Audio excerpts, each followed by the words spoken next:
नमस्कार, आप देख रहे हैं सम्राग लाइव। मैं अमन कुमार।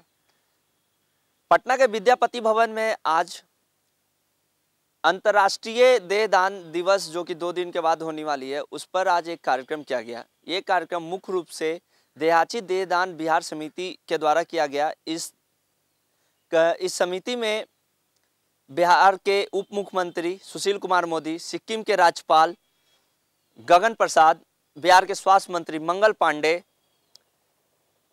केंद्रीय कानून मंत्री रविशंकर प्रसाद और केंद्रीय स्वास्थ्य मंत्री अश्विनी चौबे मौजूद थे। इस कार्यक्रम का मुख्य रूप ये था कि जो लोग मर जाते हैं उनको मरने के बाद उनके पार्थिव शरीर को जलाया ना जाए और जो ज़रूरत की जो बॉडी पार्ट्स होते हैं उसे किसी संस्था को दान में दे दिया जाए, जिससे किसी ज़रूरतमंद को उस बॉडी पार्ट्स को दिया जा सके। इसी के संदर्भ में क्या कुछ कहा सिक्किम के राज्यपाल ने और बिहार के उप मुख्यमंत्री सुशील कुमार मोदी ने, आइए सुनते हैं। ये प्रसाद जी, बिहार के एसजी श्री एसडी संजय जी, श्री प्रदीप चौरसिया जी, डॉक्टर विभूति जी, श्री अजित कश्यप जी, श्रीमती अमिता भूषण जी, श्री मुकेश सिशारिया जी, श्रीमती विनीता मिश्रा जी, डॉक्टर दिलेश मोहन जी, डॉक्टर सत्यजीत जी, doctor SN Arya ji, doctor Sanjeev Yadav ji, Bihar के अनेक जिलों से आए हुए दधीची देहदान समिति के कार्यकर्ता मित्रों, सिवान, बकरी बाजार, समस्तीपुर, पटना से जो रक्तवीर यहाँ पर आए हुए हैं, वैसे परिवार जिन लोगों ने, जिनके परिवार के किसी व्यक्ति ने अंगदान किया है, विभिन्न अस्पतालों के प्रतिनिधिगण और उपस्थित मित्रों, बहनों और भाई मित्रों, मैं आपको बताना चाहूँगा कि दधीची देहदान समिति 2013 में राष्ट्रीय स्वयंसेवक संघ के वर्तमान सरसंघचालक श्री मोहन भागवत जी के द्वारा इसका उद्घाटन किया गया था और 2013 में मोहन भागवत जी की प्रेरणा से ये संस्था काम कर रही है। मित्रों, पिछले 7-8 साल में जो काम हुआ है वो आपके सामने है। थोड़ी आवाज़ फंसे बोलने में दिक्कत हो रही है। मैं केवल 2-3 बातें कहना चाहूँगा। पहली बात तो ये कि जो मनुष्य के शरीर के भीतर के जो अंग हैं, ये कहीं बाजार में या किसी प्रयोगशाला में बनते नहीं हैं। आप नीचे चलिए।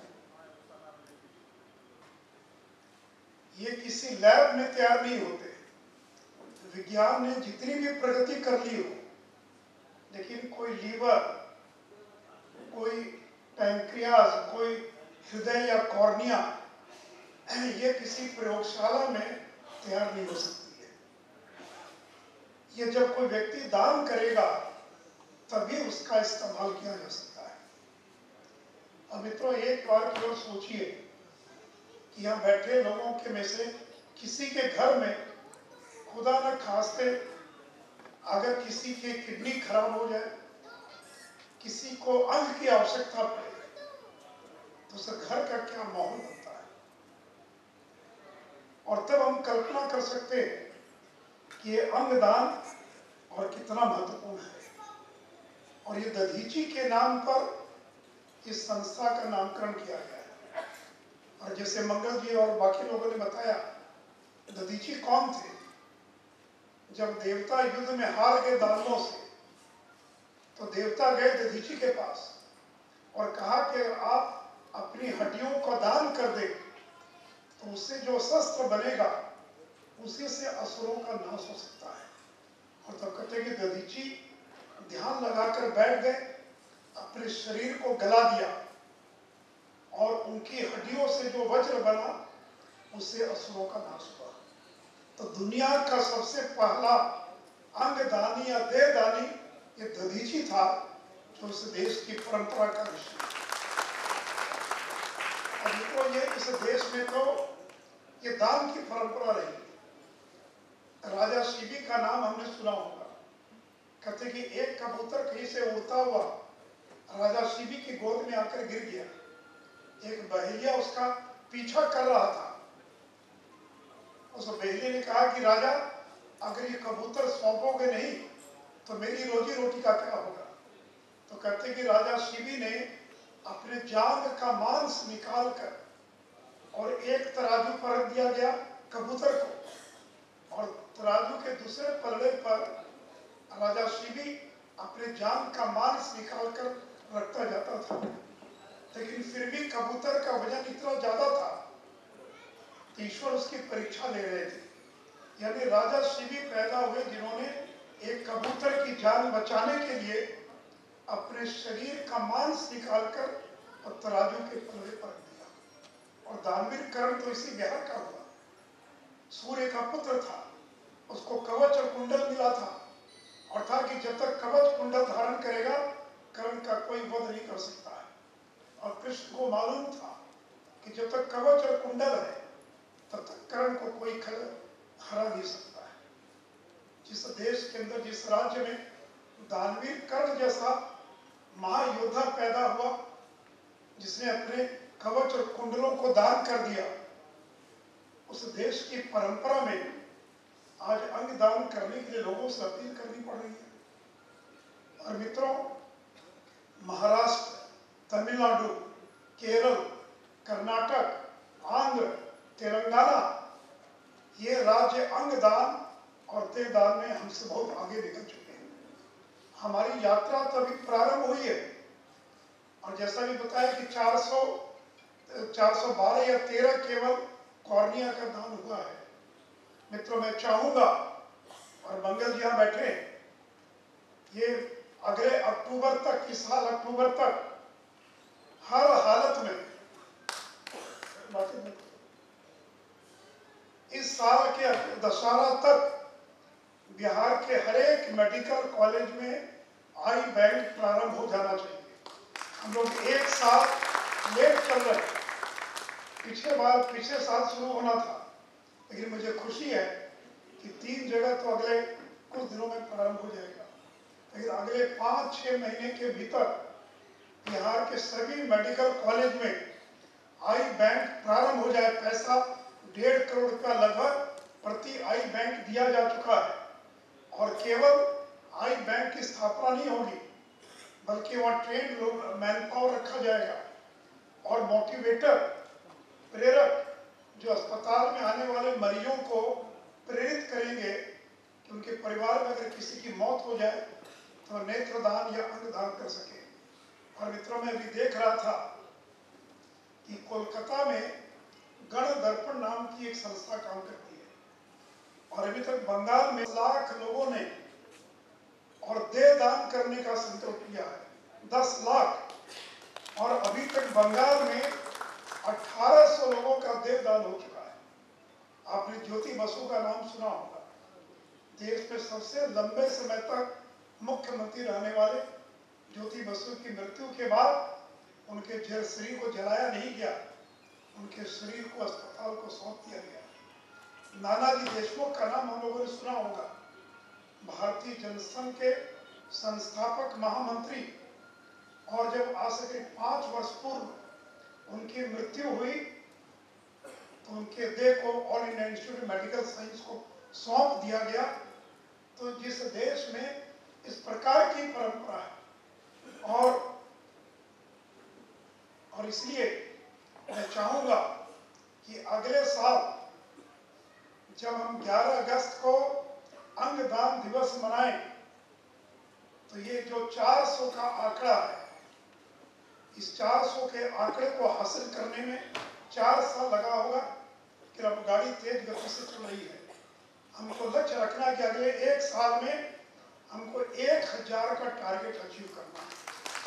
यानी करीब 450 हो चुका है, और 550, 600। यानी अगला जब अंगदान दिवस मनाए तब तक बिहार 1000 नेत्रदान के टारगेट को प्राप्त कर सके, यह लक्ष्य लेकर हम काम करेंगे। मेरे मित्रों, मैं 2-3 बातें और करना चाहूंगा। जिसे मैंने कहा कि अगर एक बार आंख बंद करके या आंख पर पट्टी बांधकर यहाँ से डाक बंगला चौराहे तक जाकर देखिए, तब अंदाज होगा कि जिस व्यक्ति ने कभी दुनिया नहीं देखी उसके ऊपर क्या बीतता होगा। और इसलिए दधीची देहदान समिति आगे आने वाले दिनों में एक कार्यक्रम आयोजित करेगी और ये ब्लाइंड वॉक होगा। और ब्लाइंड वॉक का मतलब होगा कि हम किसी एक जगह से चलेंगे, गांधी मैदान से चलेंगे और डाक बंगला तक सभी लोग आंख पर पट्टी बांध कर चलेंगे और वो करीब 1 किलोमीटर की दूरी हम ब्लाइंड वॉक करेंगे, ताकि हर एक व्यक्ति को यह एहसास हो कि अंधे या नेत्रहीन व्यक्ति की जिंदगी और किस प्रकार की होती है।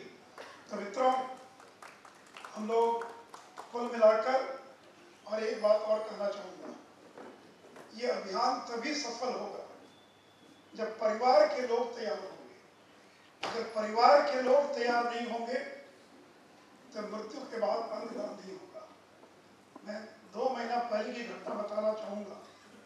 एक सज्जन जिन्होंने दधीची देहदान समिति में आकर संकल्प लिया था देहदान करने का, उनकी मृत्यु भोपाल में हो गई। मैसेज आया वहां से उनके परिवार का कि बॉडी कल आ रही है। गया के रहने वाले थे, उनका देहदान होगा। डॉक्टर ब्यूटी, मंगल पांडे, विमल जैन सारे लोग लग गए उनके बॉडी को रिसीव करने के लिए गया के अंदर। अब मुझे भी बड़ी खुशी हुई कि एक देहदान बिहार में होने जा रहा है। लेकिन बाद में मालूम पड़ा कि जब उनका शरीर पहुंचा गया तो उनके परिवार के लोगों ने विद्रोह कर दिया और कहा कि नहीं, हम ये देहदान नहीं होने देंगे, इनको तो मुक्ति नहीं मिलेगी, अगले जन्म में पता नहीं क्या होगा इनका, और देहदान नहीं होने दिया। और मित्रों, जो सबसे बड़ी बाधा है, इसे केवल संकल्प भरने से नहीं होगा। संकल्प तो मैंने और अश्विनी चौबे जी को याद नहीं है, 77 में हम लोगों ने टाइम्स ऑफ इंडिया ग्रुप नेत्रदान का अभियान चलाता था। तो 77 में हम लोगों ने और फॉर्म भरने का काम किया था, लेकिन हम भी भूल गए। कोई याद कराने वाला ना हो तो लोग रोज संकल्प लेते और भूल जाते। तो 2 बात याद रखेंगे।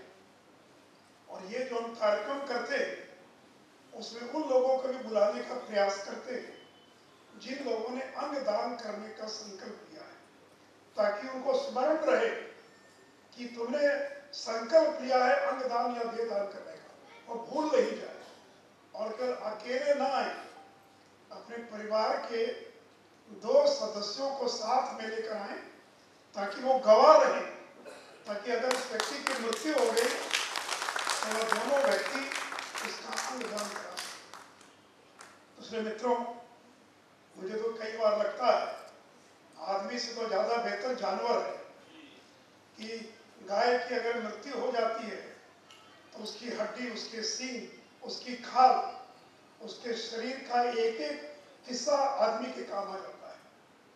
और हम सोचते हैं कि मर जाएंगे तो अगर दान कर दिया तो मेरे श्राद्ध का क्या होगा, मेरे बाकी चीजों का क्या होगा, और इसे लोग अंगदान नहीं करते।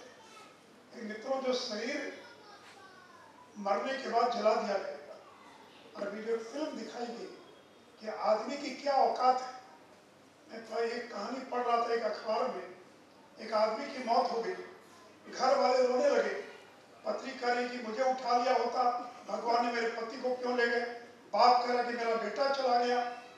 तो कहते एक साधु आया, कहा कि मैं इस आदमी को जिंदा कर सकता हूँ। तो बोला लेकिन एक शर्त है। तो कहा कि शर्त क्या है। तो शर्त है कि आदमी तभी जिंदा होगा जबकि परिवार का एक आदमी मरने के लिए तैयार हो। तो जो पत्नी रो रही थी 10 मिनट पहले था कि कोई भी तैयार नहीं। तो मेरे मित्रों, इसलिए आदमी की औकात क्या है। हम लोग तो हर हफ्ता कहीं न कहीं और किसी के दाह संस्कार में जाते हैं। जिस शरीर को लोग इतना प्यार करते हैं, और मरने के बाद लोग उसको घर के बाहर और नीचे बरामदे में रख देते हैं, और तो कुछ देर रोने धोने के बाद कहते हैं अरे भाई जल्दी इसकी मिट्टी करो, जल्दी ले जाओ, कब तक घर में रहेगा। तो तो जो शरीर नश्वर है उस शरीर से इतना मोह कि मरने के बाद आंखें निकाल लेंगे तो क्या हो जाएगा, किडनी निकाल लेंगे तो क्या हो जाएगा।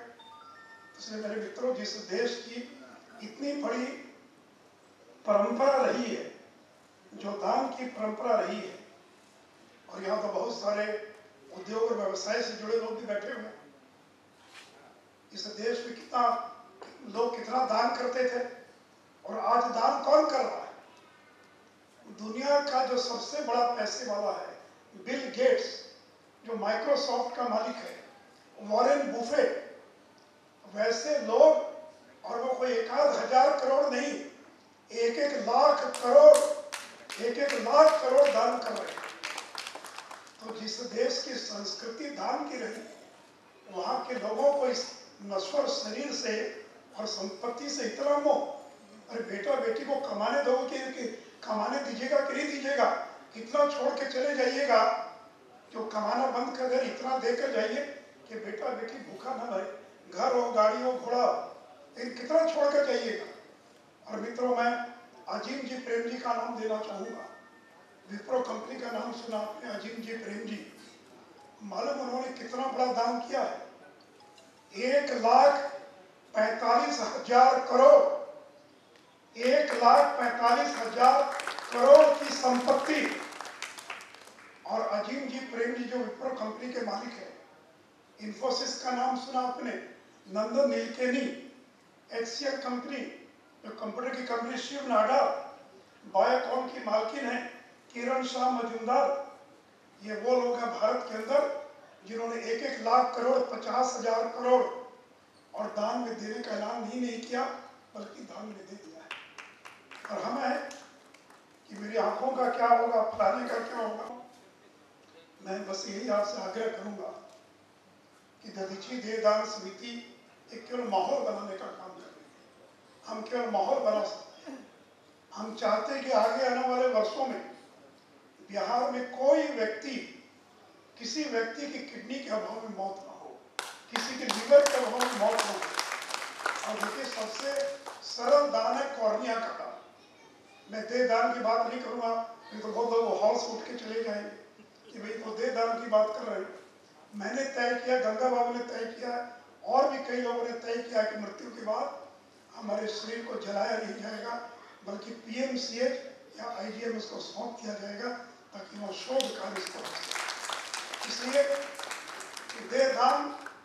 देहदान को छोड़ दीजिए। मैं आग्रह करूंगा केवल नेत्रदान, जो सबसे सरल दान है नेत्रदान, आप उसका भी संकल्प लीजिए। और यहाँ हाथ उठाने की आवश्यकता नहीं है, घर जाकर सोचिए, विचार कीजिए, अपनी पत्नी बेटे बेटियों से बात कीजिए, उनको तैयार कीजिए, और तब संकल्प पत्र भरवाइएगा, तब आपका अंगदान हो पाएगा। मेरे मित्रों, मुझे खुशी है कि श्री मोहन भागवत जी ने जिस संस्था की नींव रखी, और मेरे सरकार में जाने के बाद श्री विमल जैन, उनकी पूरी टीम इसको बहुत तेजी से इस काम को आगे बढ़ाने का काम कर रही है। और मैं तो कई बार मजाक में कहता हूँ, 10-20 साल के बाद जब राजनीति से संन्यास हो जाएगा, तब यही काम रहेगा करने के लिए। इसलिए हम लोगों ने सेवानिवृत्ति के बाद के लिए अपना काम ढूंढ दिया है कि बेकार नहीं रहेंगे, कोई न कोई काम करते रहेंगे। तो मित्रों, फिर से एक बार दधीची देहदान समिति के इस विश्व अंगदान दिवस के इस अवसर पर आप सभी लोगों से अपील करता हुआ, जीते जी रक्तदान, मृत्यु के बाद नेत्रदान, अंगदान, देहदान। जय हिंद, जय भारत। आप सभी को मेरा हार्दिक अभिनंदन। जीवन भर अर्जित हमारा ज्ञान, प्रतिभा और कर्मफल के साथ साथ हमारा नश्वर शरीर भी मरणोपरांत समाज के लिए मूल्यवान सिद्ध हो, इस ध्येय के साथ महर्षि दधीची ने जीवन के प्रेरणा लेकर देहदान समिति से जुड़ने जा रहे सभी बंधुओं को मेरा नमन। दैनिक जीवन में, इस संसार में विभिन्न कारणों से हमारा शरीर क्षतिग्रस्त होता है। ऐसे में हमारे अंग के प्रत्यारोपण प्रक्रिया से अन्य लोग लाभान्वित हों और नव जीवन प्राप्त करें। दान करने वाला व्यक्ति अजर अमर और पूज्य वासी हो जाता है। देवियों सज्जनों, अंगदान एक ऐसी प्रक्रिया है जिसमें एक इंसान मृत और कभी कभी जीवित भी स्वस्थ अंगों और टिश्यू को लिया जाता है और फिर इन अंगों को किसी दूसरे जरूरतमंद मानव के लिए प्रत्यारोपण कर दिया जाता है। इस तरह अंगदान को किसी दूसरे आदमी के जिंदगी को बनाया जा सकता है। माना जाता है कि एक व्यक्ति द्वारा किया गया अंगदान लगभग 50 जरूरतमंद लोगों को मदद हो सकती है। अंगदान एक महान दान है। इसे दूसरे शब्दों में जीवन के उपहार भी कहते हैं। यह सब करके कई लोग के जीवन दान दे सकते हैं। आजकल कई संस्थाएं अंगदान करने में मदद कर रही है, इसके लिए प्रोत्साहित करती है। दधीची देहदान समिति देश में इसी उद्देश्य से लेकर समर्पित है और कार्य कर रहा है। हमारा गुर्दे, आँख, लीवर, हृदय, छोटी आँख, त्वचा, टिश्यू जैसे अंगों को बहुत अंग के रोज देश में हजारों लोग दुर्घटना में शिकार होते हैं, जिनके अंग दान से दूसरे को नया जीवन मिल सकता है।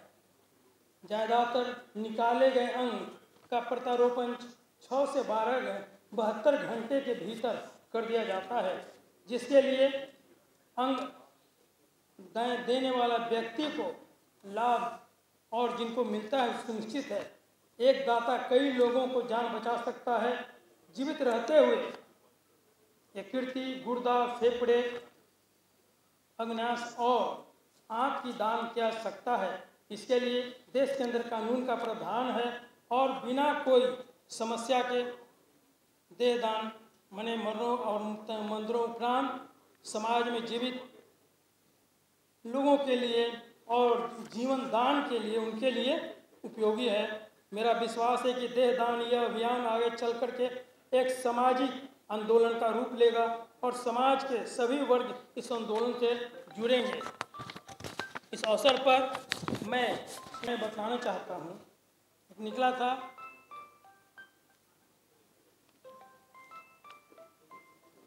एक गर्भवती महिला वर्षों के उपरांत और एक बड़े अस्पताल में वो था, तो वहाँ पर वो कोमा में चली गई और उनका ब्रेन डेड हो गया। तो उनके परिवार के लोगों ने वहाँ पर परिजन की अनुमति से और वहाँ पर उनका अस्पताल में देहदान किया गया, जिससे वहीं अस्पताल में एक भर्ती व्यक्ति को उनका हृदय उस महिला का हृदय को लगा था। कुछ दिन के बाद और बच्चा जो पैदा हुआ था, बच्चा अस्पताल में ही रह गया था। उसके एक दिन 2-3 दिन के बाद बच्चा चुप होता ही नहीं था, मतलब लगातार रोते जा रहा था। तब एक नर्स का ध्यान में आया और नर्स ने जिस व्यक्ति को दूसरे को हृदय लगा था वहाँ पर जाकर के बच्चे को लिटा दिया और बच्चा चुपचाप से सो गया। चरित लगा कि हो गया घटना है। इसी प्रकार